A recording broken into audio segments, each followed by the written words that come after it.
Eh bien bonsoir à tous, aujourd'hui on se retrouve pour une toute nouvelle vidéo, c'est Coraphael. Et aujourd'hui on va pas aller dans le jeu, mais on va dire un peu notre avis sur Wall-E. Ça fait un peu plus de 6000 heures de jeu que j'ai actuellement sur le jeu. Donc j'estime que je pourrais vous exposer mon avis tout au long de mon parcours. Allez, on y va.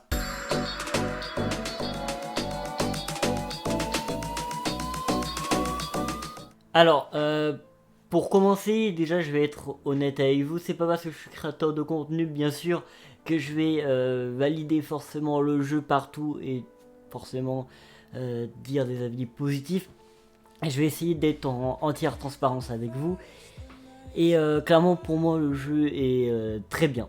Alors, déjà, enfin, il y a deux, à vrai dire, deux parties différentes. On va dire une partie où le jeu, j'adore, c'est super. C'est génial. Et il y a une autre partie un peu plus sombre, c'est un peu plus galère, on va dire. On va dire c'est un peu plus mystérieux et qui donne pas forcément envie de jouer au jeu. Mais bon, à vrai dire, le jeu concernant donc tout ce qui est mise à jour, gameplay, etc. est tout juste génial. Donc en fait, c'est un jeu de loup-garou. Donc au moins pour ceux qui n'ont pas d'amis. Concernant IRL qui pourraient jouer avec eux au loup-garou et qu'ils adorent, au moins ils peuvent. Pour moi déjà ça c'est très bien.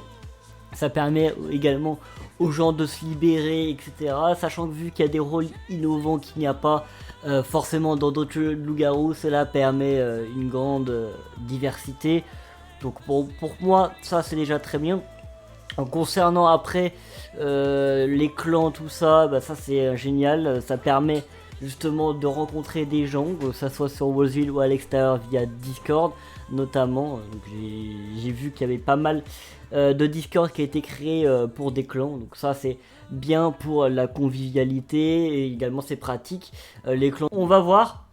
Alors côté gameplay, donc vraiment qu'on fonce côté gameplay. Alors c'est déjà, pour moi, je trouve que déjà c'est un bon jeu pour les gens, pour les personnes qui sont assez bons, donc en termes de logique, etc. Après, je peux l'admettre que pour les nouveaux joueurs, Wallsville reste toujours plus compliqué. Parce que il y a tellement de, par exemple, d'abréviations, de mots directement liés à des rôles. Il y en a qui utilisent des mots donc anglais. Il y a quoi? Il y a également les rôles avancés que vous pouvez voir. Alors, des rôles avancés qui sont totalement différents du loup-garou de tierce lieu que pourraient avoir l'habitude certains nouveaux joueurs. Voilà, il y a quelques particularités donc concernant tout ce qui est instigateur, couple, villageois maudit qui peut être transfo, etc. Qui peut être plus compliqué, comme le sorcier qui est oraclaire, le FDL qui est oraclaire, mais qui du camp loup-garou et du coup est différent par le détective, etc.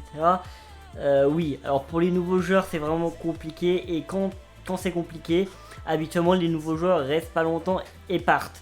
C'est pour cela d'ailleurs que j'essaye de vous aider via la chaîne YouTube, c'est de vous amener, donc vous nouveaux joueurs, à essayer de vous perfectionner pour pouvoir rester sur le jeu et prendre du plaisir et non, et non de subir la difficulté du jeu. Donc en soi j'essaye, mais vraiment ça va être c'est plus compliqué. Et, euh, et voilà, donc à vous, essayez d'avancer également par vous-même. J'essaie de vous donner les outils, donc que ce soit sur le Discord, l'Instagram, etc. J'essaie de vous donner des outils qui vous permettraient de progresser. Après, je peux pas forcément tout faire. Si s'il y a des nouvelles facultés ou etc. qui arrivent sur le jeu, je suis pas forcément au courant de tout, c'est compliqué, voilà. Donc essayez soit de rejoindre des Discord communautaires pour essayer de discuter un peu sur les fonctionnalités qu'on ne sait pas forcément, ou etc. Parce qu'après, c'est pour ça qu'il y a le Discord de Wallsville Tester Club, donc qui teste des choses, donc des choses de Wallsville, donc des facultés, des techniques, etc. pour voir si cela marche.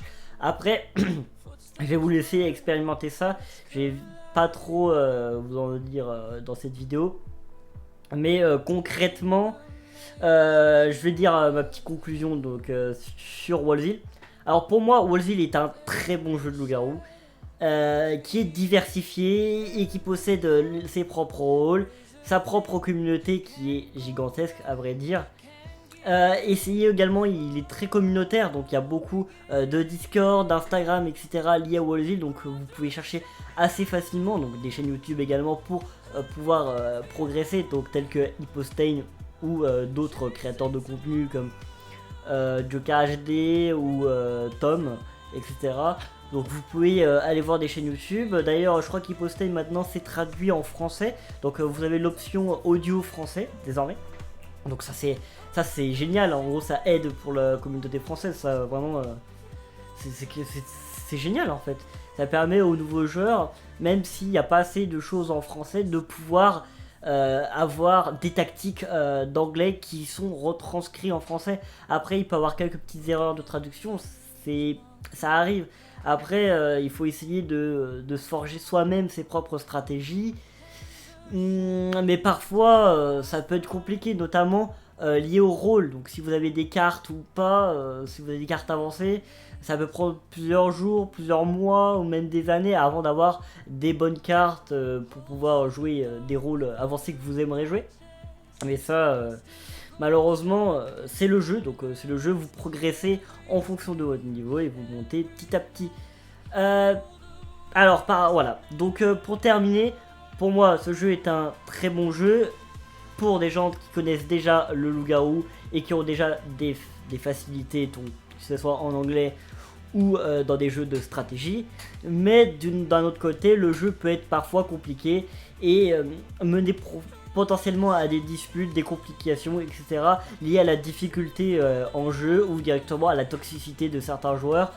Mais ça règle progressivement à l'aide des modérateurs qui gèrent leur jeu clairement comme il faut en fait. Malheureusement il y en a de plus en plus, donc mon but avec cette vidéo c'est de vous faire comprendre, donc après 6000 heures de jeu, que forcément Wallsville c'est pas un jeu où tu restes quelques jours et après tu reviens plusieurs années après. C'est un jeu où tu peux venir une fois par semaine, voire 2 fois par semaine. Vous pouvez au moins venir pour tester des choses sur le jeu, tester des mises à jour, etc. Ou juste discuter avec vos amis, donc directement les messages privés, faire quelques petites parties par-ci par-là. Pas forcément pour jouer compétitif, mais au moins apprendre le jeu. Et voilà, donc pour moi ce serait déjà génial si j'arrive à vous faire prendre conscience de tout ce que j'ai pu apprendre sur le jeu. Malheureusement, un joueur ne peut pas apprendre tout sur le jeu, j'en suis conscient, et c'est quasiment impossible. Mais essayez de faire vos stratégies par vous-même, et essayez de progresser par vous-même. N'oubliez pas que vous avez des outils, donc sur internet, etc. pour vous aider. C'est toujours bien de savoir. Vous avez le Discord officiel du jeu aussi, qui vous permettent de signaler les bugs, donner des avis, donc des retours sur les mises à jour, des choses que vous aimeriez qui est bien sur le jeu, donc des idées de rôle.